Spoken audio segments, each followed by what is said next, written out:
Vamos receber mais uma porção aqui do ensino. Olha, aprendam e recebam o ensino da palavra de Deus. Vamos ler aqui Mateus 22, o versículo 34 ao versículo 40. Vamos fazer a leitura. E os fariseus, ouvindo que ele fizera emudecer os saduceus, reuniram-se no mesmo lugar. E um deles, que era doutor da lei, interrogou Jesus para o experimentar, dizendo: Mestre, mentirosos. Eles chamam Jesus de mestre, mas eles não criam, eles não aceitavam Jesus, só para pegar Jesus em contradição. Mentirosos, filho do diabo. E se dizia de Deus esse povo aqui, os fariseus, religiosos. Vamos lá. Olha como eles chegam para Jesus para tentar persuadir Jesus. Olha como os filhos do diabo é. Eles chegam bajulando. Eles são bajuladores, hipócritas, mentirosos. Quem age pelo diabo, age com mentira, com hipocrisia, com inverdades. Não agem com sinceridade. Porque os fariseus, quando viu que Jesus calou o grupo religioso dos saduceus, eles agora se reúnem para vir tentar combater Jesus. Aí vem agora esse grupo do diabo, que dizia que era de Deus. Por isso que Jesus disse a eles: vocês têm por pai o diabo, porque a atitude interior de vocês, o comportamento de vocês, o entendimento e a direção de vocês não é dada por Deus, é pelo diabo. Vocês dizem que são de Deus, enganam o povo, se fazendo homem de Deus, levando para o povo a impressão de que é o justo, o santo, os mais cheios de Deus. É mentira. O coração de vocês, o interior de vocês, quem domina é Satanás, não é Deus. Vocês apresentam o exterior. Esse grupo aqui, fariseus, foram com Jesus com má intenção. Quando eles souberam que Jesus calou os saduceus, eles agora vão para Jesus. Olha o que acontece aqui. Versículo 34. E os fariseus, ouvindo que Jesus tinha calado os saduceus, se reuniram no mesmo lugar. Versículo 35. E um deles, que era doutor da lei, eram doutores, eram teólogos, eram conhecedores de Deus, não tinha nenhum entendimento da realidade, do que foi revelado por Cristo, da parte de Deus. Estavam cegos, estavam perdidos, estudavam a lei dentro da sua religiosidade, dentro do seu intelectualismo, dentro da sua teologia, não é hoje? E ele chega para Jesus e diz assim, interrogou Jesus dizendo: Mestre, qual é o grande mandamento? Versículo 36. Ele chega para Jesus e interroga Jesus. Olha para aí. Olha a hipocrisia, a mentira, a atitude diabólica desse pessoal, desses religiosos.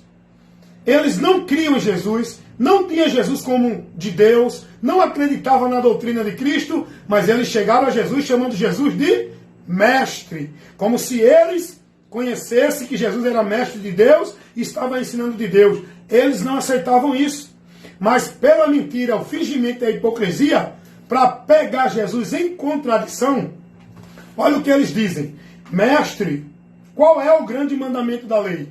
Olha a pergunta que eles fazem a Jesus.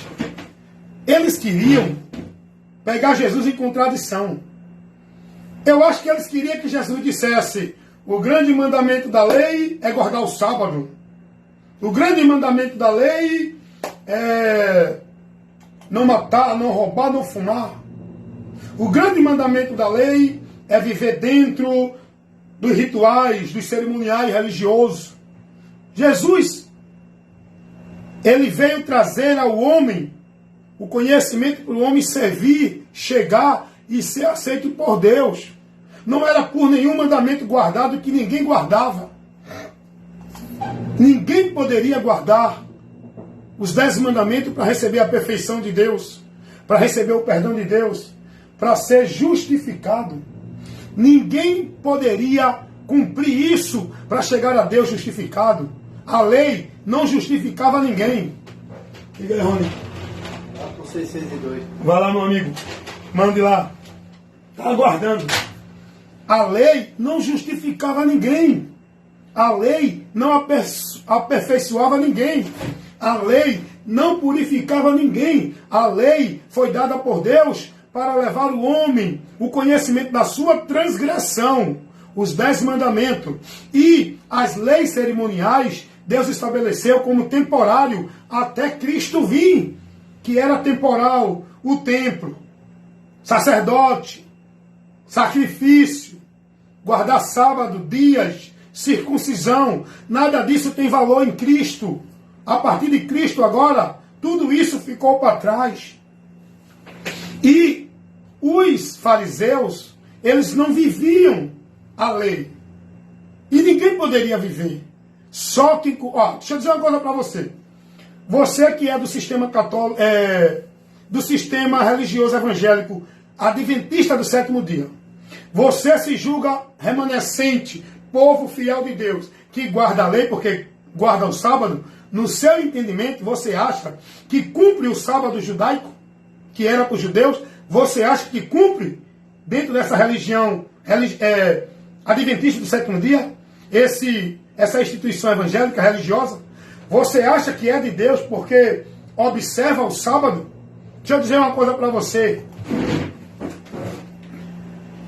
A lei, nenhum homem cumpriu e nem poderia cumprir na face da terra. Se o homem fosse justificado ou recebesse algum meio de salvação por guardar a lei, Jesus não precisaria ter vindo a este mundo. Jesus veio, como ele disse, eu não vim abrogar a lei, eu vim cumprir a lei, para que a partir dele, todos que nele crê, sejam livres da condenação da lei e justificados por Jesus que cumpriu a lei, para me justificar e me livrar da maldição da lei, que trouxe ao homem a condenação. Jesus veio cumprir aonde diz, lá em Romanos, capítulo 10, versículo 4, o fim da lei é Cristo, para a justificação de todo aquele que nele crê. O fim da lei. O homem só vai sair da maldição da lei, da condenação do pecado, a partir da sua fé em Cristo. Ele agora é justificado. Ele é aceito por Deus para ser livre do juízo e da condenação por causa da lei do pecado, que é a obra do homem. Não é só a lei judaica. Não é só a lei dada por Moisés ao povo judeu. A lei é o pecado.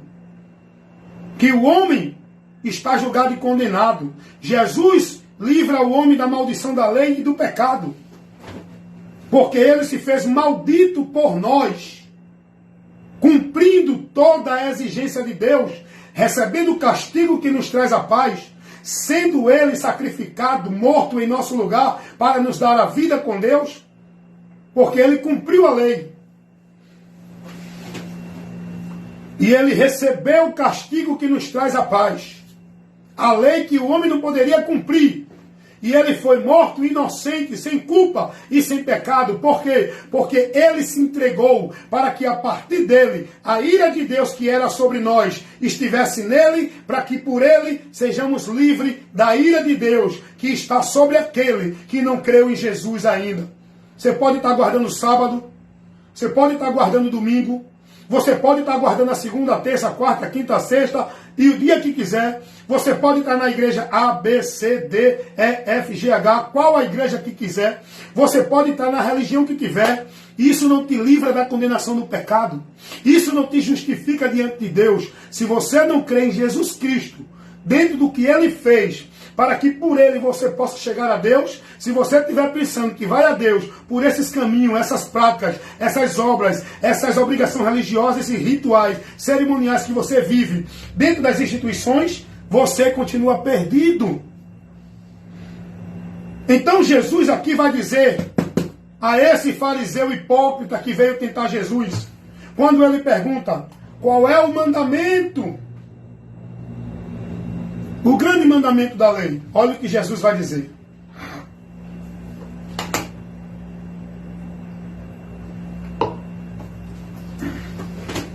Escuta aí comigo, irmão.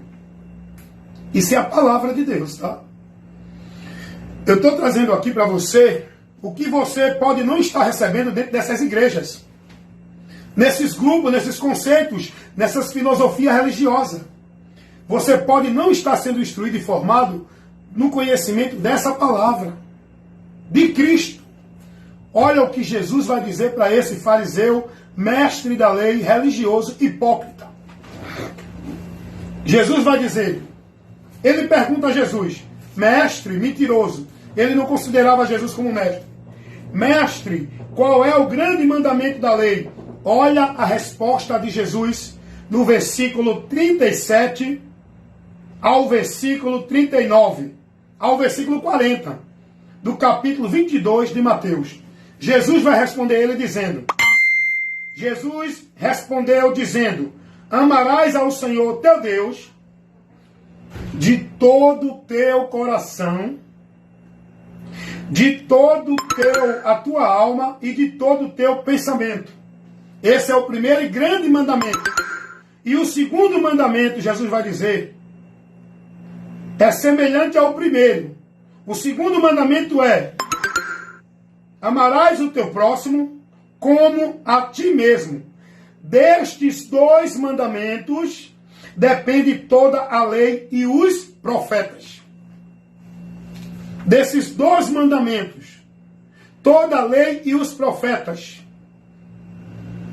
mostra ao homem.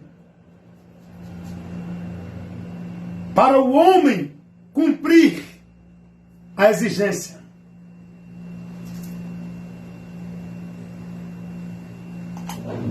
De Deus. E como eu faço isso? Como eu posso amar a Deus? Com todo o meu entendimento, com todas as minhas forças, de todo o meu pensamento. Como eu posso amar a Deus? Ao próximo eu posso amar, porque está ao meu alcance. E Deus? Como eu posso amar a Deus se eu estou apartado de Deus? Se eu não tenho ligação com Deus? Se eu não tenho entendimento de Deus? Como eu posso amar a Deus? Através do amor dele que enviou para mim. Porque ele nos amou primeiro, para que nós venhamos amá-lo. E amar a Deus é ouvir e praticar a palavra dele. João 14, 23, Jesus fala isso. Quem me ama, guarda a minha palavra. E eu e o Pai viremos para ele e faremos nele morada. Amar a Deus é crer em Cristo, é guardar a palavra de Cristo, é se converter a Cristo, é andar por Cristo, é estar em Cristo. Isso é amar a Deus, com todas as suas forças, não negando, sendo submisso, fiel, e não se deixando corromper, nem se deixando levar por nenhum outro meio, mas se manter firme na palavra do Senhor. Amar a Deus é guardar a sua palavra. A palavra de Deus é enviada à terra. A palavra encarnada, o verbo que se fez carne, é Jesus. Amar a Deus em prioridade na minha vida é viver a palavra dele. É o que Jesus disse, se negar, renunciar e seguir a ele pós-dia. Até o dia final, enquanto aqui a gente estiver. Quem quiser vir após mim, negue-se a si mesmo. Quem amar mais o mundo do que a mim não é digno de mim. Quem perder a sua vida por amor de mim e do Evangelho, Jesus disse, encontrará a vida com Deus, encontrará a vida eterna. Quem renunciar, quem amar a Cristo e o Evangelho, não é amar igreja, não é amar pastor, não é amar instituição religiosa, não é se dedicar, não é se entregar, não é cumprir nem obedecer e nem viver formalidade religiosa de nenhuma igreja, por ordenança de nenhum homem. É amar a Cristo e guardar a sua palavra, vivendo por ela. É o que Jesus vai dizer aqui. O primeiro mandamento é esse, e o segundo, semelhante ao primeiro, amarás o teu próximo como a ti mesmo. Essa é uma questão que muitos não conhecem, o que é o amor. E o amor que Deus quer que nós amemos. Não é esse amor melancólico, de palavra, de bajulação, de mentira, de hipocrisia, dizendo eu te amo, meu irmão. Eu te amo, meu irmão. Tu és uma pessoa que eu amo muito. Não é esse amor fingido que a humanidade vive. O amor é você querer o bem ao próximo que você quer a você. O amor é eu não desejar para o próximo o que eu não quero para mim. O amor, deixa eu te dizer aqui, o amor que Deus quer com o próximo, quando eu amo o próximo, eu não adultero. Quando eu amo o próximo, deixa eu botar aqui, não perturbe, para não ter interrupção. Quando eu amo o próximo, eu não mato. Eu cumpro, na graça de Deus, a vontade do Pai. Quando eu amo o próximo, eu não minto. Isso eu só posso fazer com a minha natureza restaurada por Cristo, uma nova criatura, que agora eu vou viver não para mim, mas para Cristo. Vou errar, vou pecar, mas não sou mais escravo do erro nem do pecado, porque eu sou liberto. Vou errar por quê? Porque eu ainda estou nessa natureza corrupta, nesse corpo. Só vou ser perfeito totalmente, onde não terá mais corrupção nenhuma, quando eu receber um corpo glorificado. Mas enquanto eu estiver nesse corpo aqui, e você, em Cristo, vamos errar, vamos pecar, só que tem uma diferença. Eu não sou mais escravo do pecado e nem pecador na prática do pecado. Eu peco ainda porque eu ainda estou na natureza pecaminosa, mas já fui restaurado e liberto do pecado. Não sou mais escravo do pecado. Essa é a diferença que a Bíblia diz. Quem é de Deus não peca. Isso quer dizer, não é mais escravo do pecado. Não permanece na prática do pecado, porque a Bíblia também diz, se alguém diz que não peca, é mentiroso. Então, a Bíblia não tem contradição. É questão de entender o contexto e de qual texto que você está lendo, o que está dizendo. Quando a Bíblia diz, quem disser que não tem pecado é mentiroso, mas se algum irmão pecar, temos um advogado para com o céu, Jesus Cristo, que está lá intercedendo por nós, cumprindo o ofício de sacerdote ainda. Jesus ainda está cumprindo o ofício de sacerdote que está à destra do Pai, intercedendo pelo povo dele aqui na terra. Igreja, eu vou pecar, mas eu não sou mais escravo do pecado. Eu não sou mais dominado pelo prazer do pecado. Eu vou pecar porque eu ainda me distraio, não vigio e ainda me deixo levar pelos prazeres, os desejos, os pensamentos, as atitudes malignas dessa natureza pecaminosa que está no corpo, que ainda eu estou nele, mas a minha alma, o meu espírito já foi restaurado, a minha vida com Deus já foi reconciliada, a minha comunhão com Deus já foi feita pela minha fé em Jesus Cristo. Eu tenho que resistir enquanto estiver no corpo, para não ceder o desejo da carne, da natureza humana, andar pela direção do Espírito transformado, pela palavra de Deus, por Cristo, guiado pelo Espírito Santo, que nos guia na verdade. E nós temos que ser guiados por Ele, deixar, não resistir ao Espírito Santo. Nós temos que nos negar e viver não mais para nossas vontades, mas Cristo vivendo em nós, e nós vivemos para a glória de Cristo, servindo, obedecendo, submetendo, negando, renunciando para agradar o nosso Senhor e Salvador, que nos resgatou da nossa maneira maldita que a gente vivia no pecado. Vocês estão entendendo isso? Então, amar o próximo é você fazer o bem a quem te faz mal. Ah, o cara me fez mal, vou fazer mal também. Jesus ensinou isso? Não. Jesus ensinou orar por quem me persegue. Ah, o cara só me faz mal. Deus, mata ele. Deus, toma providência. Deus, bota no estreito. Deus, bota no hospital. É isso que Jesus ensinou? Porque é isso que muitos crentes oram, com o desejo. Na palavra, fala uma mentira. O coração é a verdade que sente. Que Deus coloque no estreito. Que Deus coloque num problema para dizer, tá vendo, foi bulir comigo, eu sou de Deus. Não bula não, que Deus vai te botar no hospital, vai te botar no estreito. É muitos com esse desejo que Deus faça a vontade maligna dele sobre aquele que aborrece ele. Mas Jesus não ensinou assim. Jesus vai dizer, ora por quem te persegue, faz o bem a quem te faz mal, ama o que te aborrece, não pague o mal com o mal. Isso é amar o próximo. É estender a mão, é não se alegrar com a miséria do próximo. Tem muita gente que fica alegrando-se, chega, o coração enche de satisfação quando vê alguém na miséria. quando vê alguém padecendo, principalmente quando é alguém que não agrada a ele. Quando vê alguém passando a dificuldade, tá vendo? Eu disse que ia acontecer, ó. Deus não brinca, não. Tudo isso é o prazer da miséria dos outros. Jesus não teve prazer na miséria de ninguém. Ainda que o povo aborreceu a Cristo, negou a Jesus, cuspiram em Jesus, bateram em Jesus, desprezaram Jesus, mas Jesus continuou amando esse povo, a mim, a você e a todos. É esse exemplo que nós temos que seguir. Não é exemplo de líder, de homem nenhum. É o exemplo de Cristo, de amor, de verdade, de sinceridade. É esse o exemplo que nós temos que seguir. Amar o próximo é isso. Porque eu não devo cobiçar a mulher do próximo. Eu queria que alguém cobiçasse a minha, então eu não vou cobiçar a mulher do próximo. Porque eu não quero me prostituir, pegando outras mulheres por aí, me adulterando. Eu quero que alguém pegue a minha mulher? Eu quero que a minha mulher adultere a mim? Eu quero que minha mulher me traia? Não. Então eu não vou trair ela. Se eu não quero ser traído, eu também não vou trair. É isso que Jesus ensina.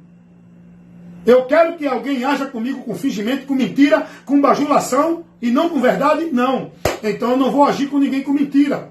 Eu não vou agir com bajulação e nem com hipocrisia com ninguém. Porque aquilo que eu não quero para os outros, eu não quero para mim. Aquilo que eu não quero para mim, eu não dou aos outros. Amar o próximo é isso, irmão. É ser compassivo, ter compaixão, ter misericórdia.